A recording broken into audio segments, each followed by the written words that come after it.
श्रीकृष्ण म्हणतात, तुम्ही कदर करणे सोडून द्या, लोक त्रास देणे सोडून देतील.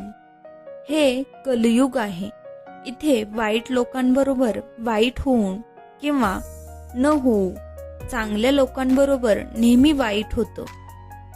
वेळ आल्यानंतर तुम्हाला कळेल की जे नुकसान तुमचं आज होत आहे ते तुमच्या फायद्यासाठीच होत आहे. जेव्हा मन दुःखी आपल्या लोकांमुळे होते तेव्हा माणूस चिडत नाही, रडतो.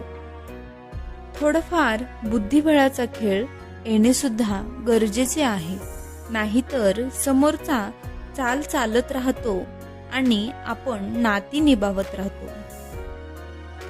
कोणालाही गमावल्यानंतर त्याचे महत्त्व समजते. आपण चांगले आहे किंवा वाईट आहोत हे तर आपल्या देवालाच माहीत असतं. वाईट लोकांपासून तर देवच वाचवतो. मी फक्त वाट पाहत आहे माझी वेळ येण्याची, नंतर हिशोब होईल प्रत्येक जखमेचा. तुम्ही फक्त पैसे कमवा, प्रेम आणि नाते आपोआप मिळतील. तुमच्या आसपास जी गर्दी असते प्रत्येकाचा काही ना काही स्वार्थ असतो तुमच्याकडे. ज्या दिवशी त्यांचे काम पूर्ण होईल त्या दिवशी तुम्ही एकटे राहताल. इथे कोणीही कोणाचं नसतं, सगळ्यांना फायद्याचा आजार असतो. हे जग स्वार्थावर चाललेलं आहे. सगळे मतलबी नाते असतात. अशा माणसांवर प्रेम करणं रोज मरण्यासारखं आहे, ज्याला तुमच्या असण्या किंवा नसण्याचा काहीच फरक पडत नाही. आपण ज्यांच्यासाठी सगळी हद्दपार करतो, बऱ्याच वेळा तेच लोक आपल्याला आपली हद्द शिकवतात. कोणावर प्रेम केलं तर त्याच्याकडून अपेक्षा ठेवू नका, कारण त्रास प्रेम केल्यामुळे नाही तर अपेक्षा ठेवल्यामुळे होतो. जे आपल्या भावनांची कदर करत नाहीत त्यांच्या मागे वेड्यासारखं जाणं म्हणजे प्रेम नाही तर मूर्खपणा आहे. जेव्हा निवडण्याचा पर्याय नसेल तेव्हा सोडून देणे हा एकच पर्याय शिल्लक राहतो. प्रेम आणि निवडणुकांमध्ये जे वचन दिली जातात त्याला स्वार्थ काढून घेणं असं म्हणतात. तुम्ही कोणालाही सहजपणे मिळू नका, नाहीतर लोक तुम्हाला स्वस्त समजायला लागतील. जर तुमचा स्वभाव सहन करण्याचा नसता तर कोणाचीही हिंमत झाली नसती तुम्हाला बोलण्याची. ज्या दिवशी कोणतीही व्यक्ती तुमची सवय बनते त्या दिवसापासून ती व्यक्ती तुम्हाला कधीही बर्बाद करू शकते. कोणाचीही हात तेव्हाच पकडा जेव्हा तुम्ही आयुष्यभर त्याची साथ निभावणार असाल. भलेही एकटे राहिले तरी चालेल, पण अशा लोकांना कधीही भेटू नका जे आयुष्यात येतात आणि खेळ खेळून जातात. एका क्षणाच्या भेटीवर कधीही विश्वास ठेवू नका. गरज नसेल तर इथे लोक वर्षानुवर्षाचे नाते सुद्धा विसरतात. जिथे आपल्या लोकांसमोरच खरेपणा सिद्ध करावा लागतो तिथे वाईट असणंच चांगलं आहे.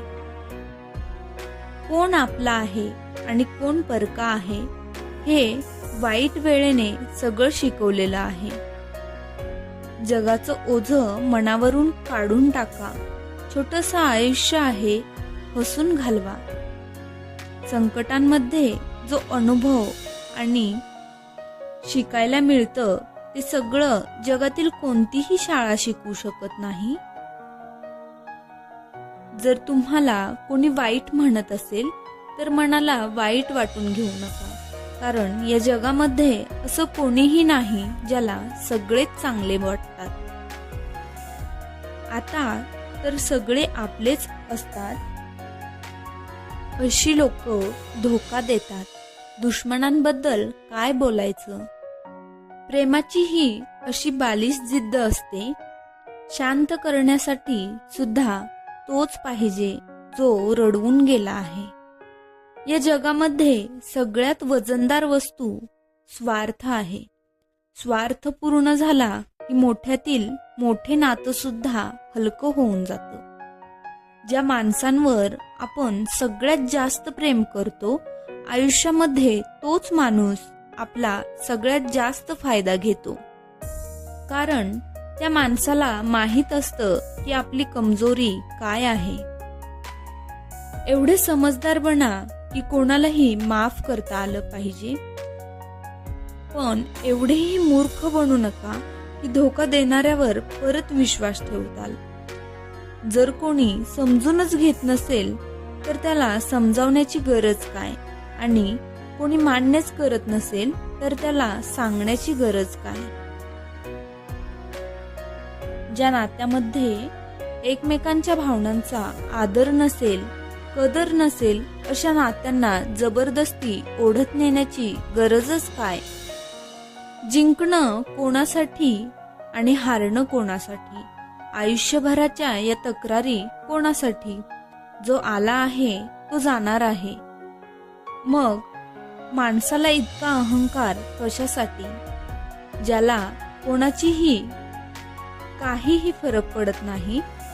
विश्वास ठेवा, त्याला कोणत्याही एका माणसाचा खूप फरक पडतो.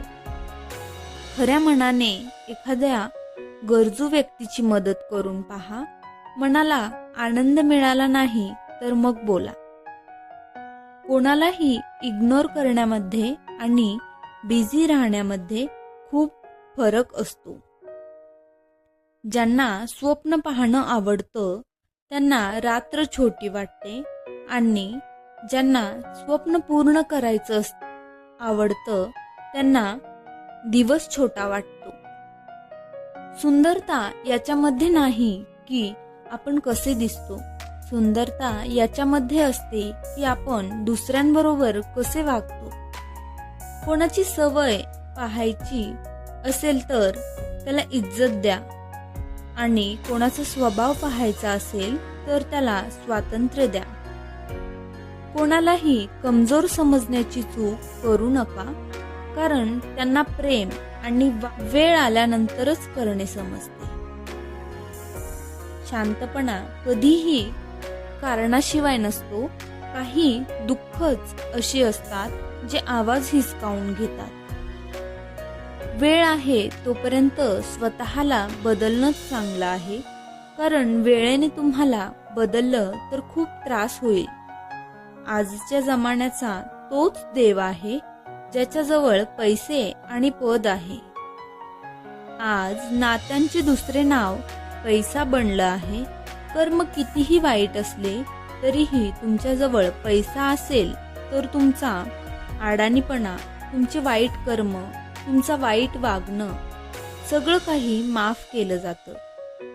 काही लोक स्वार्थासाठीच नातं जोडतात, स्वतःचं काम पूर्ण करून घेऊन लोकांचं मन तोडतात.